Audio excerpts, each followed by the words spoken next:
God also has a mission prepared for us.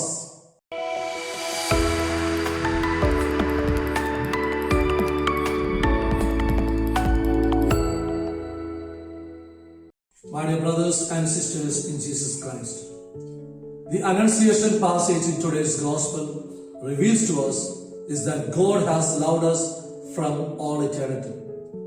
Do not be afraid, the angel says, for you have found favor with God. God has a special liking for each and every one of us, and from all eternity we have found favor in His heart.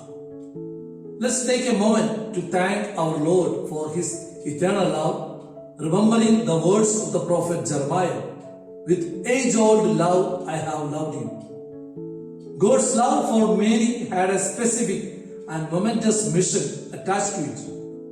You will conceive in your womb and bear a son, and you shall name him Jesus. Mary accepted this mission in faith, knowing that God had prepared it for her. God also has a mission prepared for us.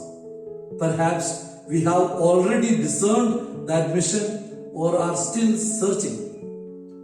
But we continually need to ask God for the grace to say, "May it be done to me according to your word." Mary showed that the words of St. John in his first letter hold true for all of us. There is no fear in love. Mary was able to say, "Behold, I am the handmaid of the Lord," only because she was sure of God's love for her and because she loved the Lord immensely. She accepted the angel's message and all its implications for her own life. A radical, unforeseen change in her plans. She was able to do so because she had long ago assimilated a doctrine we too often ignore, one that Gabriel reminded her of: nothing is impossible for God. Gospel passage also presents us with the mystery of God who became man. But it also includes the mystery of man cooperating in the saving action of God. God sends His messenger to Mary in order to invite her to become the mother of the Savior. She accepted the invitation, and history has never been the same. But it would have been possible for her to reject it. Like in the parable of Christ we read, the many townspeople who declined the king's invitation to attend his son's wedding feast. Mary could have considered God's intervention just a disruption of her plans and inconvenience, but she did not.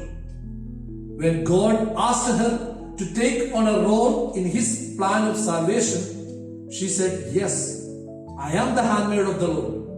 Let what you have said be done to me." Her question to the archangel, "But how can this come about, since I am a virgin?"